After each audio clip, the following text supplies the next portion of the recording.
We're looking at the night sky from here in North Georgia on Friday, April 3rd. This is around 9 p.m. facing to the south. We see a sky filled with stars.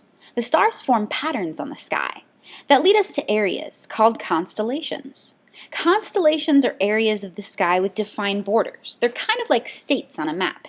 Anywhere you point on a map of the United States, you point within the borders of a state.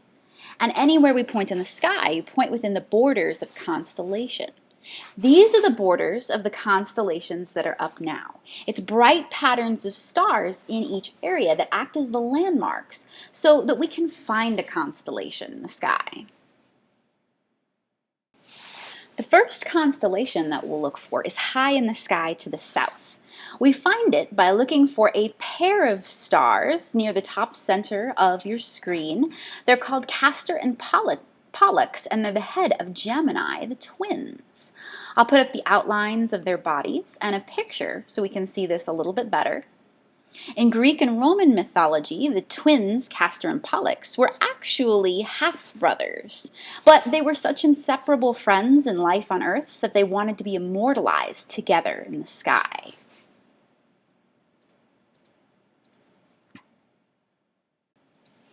There's a very interesting object in the Gemini constellation. It's not one you'll see with your eyes, but we'll mark where it is. It's called the Eskimo Nebula.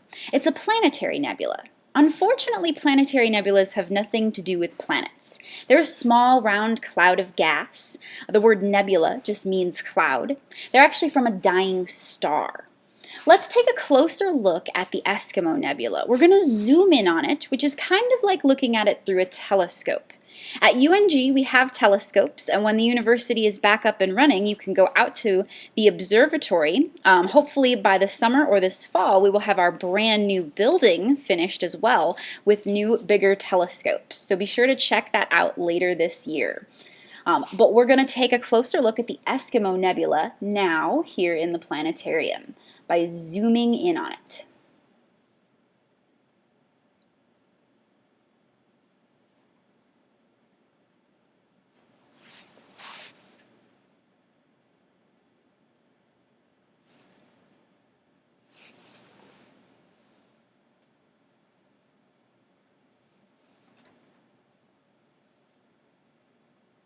So here we're seeing a better view, kind of like what you'd see through a telescope of this Eskimo Nebula. We can see why it's named the way it is. It kind of looks like a person wearing a furry parka hood. But let's take a better look at this nebula by seeing a photograph taken with a camera through a telescope, a longer exposure, a high-resolution photograph. We're going to bring up a picture taken with the Hubble Space Telescope, as well as a little bit of Chandra X-ray telescope data.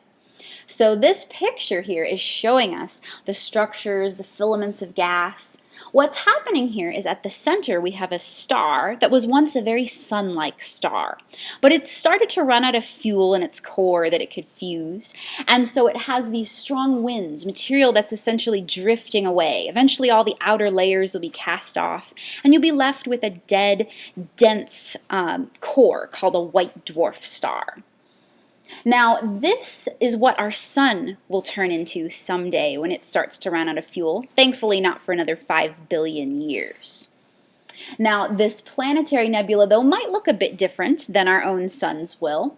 It has a very interesting feature. Towards the center of the nebula, that pink area that you see, that's X-ray emission. That's where there's incredibly hot gas inside the inner shell of the nebula.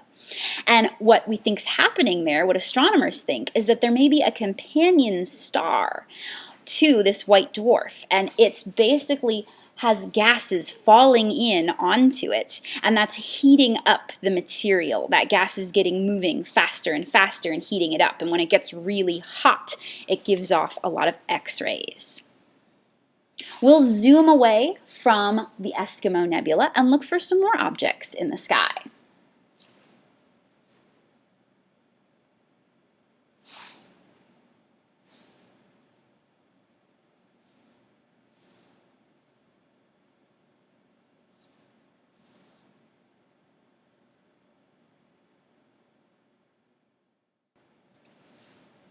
Our next constellation is a bit below Gemini, further to the west. Here it'll be more on the right side of your screen, a very famous constellation called Orion the Hunter. We look for Orion by looking for 3 stars of his belt. Above it are 2 stars that are his shoulders, and then beneath the belt are 2 stars that are his feet. I'll put up an outline so we can see this better, as well as a picture of Orion the Hunter. In Greek and Roman mythology, Orion was a super strong giant. When you see this constellation in the real sky, it'll look very large.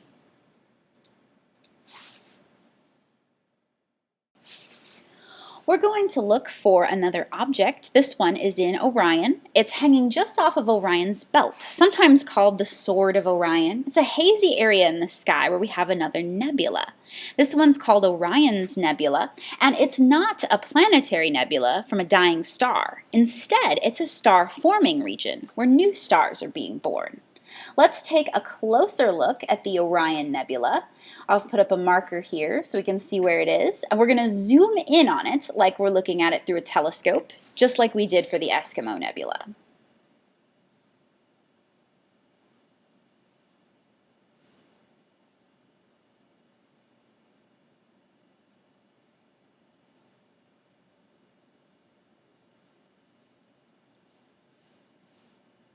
Now we see a better view of the Orion Nebula, sort of what it might look like through a telescope, a hazy patch in the sky. This nebula is 1,300 light years from Earth. A light year is how far light travels in 1 year. So the light we see here from this nebula took 1,300 years to travel to us. The Eskimo Nebula, by the way, was 6,500 light years away. Let's take a better look at the Orion Nebula by seeing another high-resolution photograph. This is going to be another picture taken with the Hubble Space Telescope. So here we see a lot more detail in the cloud, and you see a few colors across this picture. It's mostly showing us visible light and a little bit of lower energy infrared light. The pink color that you see is showing us where hydrogen gas is glowing. It's getting heated up by hot young stars that are in the nebula, in the cloud. Now that hydrogen gas is glowing, and most of the cloud is made out of hydrogen. There's also some helium and trace amounts of heavier elements, more complicated elements, things like carbon and oxygen. That carbon and oxygen, other heavier elements, they're made in stars. And sometimes they get repopulated into the cloud when stars are dying, when a lot of stellar winds, a lot of material is thrown off of the stars. And some of the stellar winds that you see here might carve out shapes in the clouds and even come off of the stars before they're dying as well. We're going to take a look at what happens, though, when you have a massive star, a very heavy star that dies. It's going to form a supernova instead of a planetary nebula. Let's take a look at an artist's depiction of a supernova.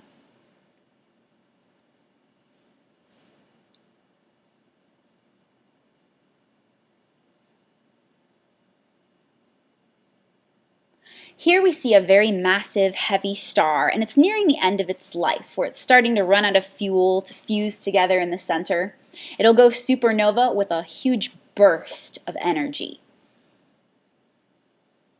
And then the outer layers are cast off. But this is more quick and violent than what we see with the planetary nebulas from smaller, more low-mass stars. And that cast-off cloud, that was very round in shape that we saw there. But they don't have to be. Sometimes the clouds can have sort of a lobed structure, sort of 2 opposing spheres coming off of the dying star. And we'll actually see that in another star-forming region. We're going to bring up this picture of what is called the Carina Nebula. This can only be seen from the southern hemisphere of the Earth. And if you look in sort of the lower left corner very carefully, there's a double lobe structure from a supernova, or at least an imposter supernova. This is a pair of stars called Eta Carina. And one of the stars is incredibly massive, over 100 times as massive as the sun. And it's had an outburst of material, of energy that form this little lobe structure that you see there. But most of the star is still intact, and we think it was just some initial bursts, and that this star hasn't gone through its final supernova yet. Back in the mid-1800s is when we saw this star start to go through bursts, where it became the second brightest star in the sky. When it finally goes supernova, it'll be an incredible sight to see. We'll zoom away from the Orion Nebula and look for some more things in the sky.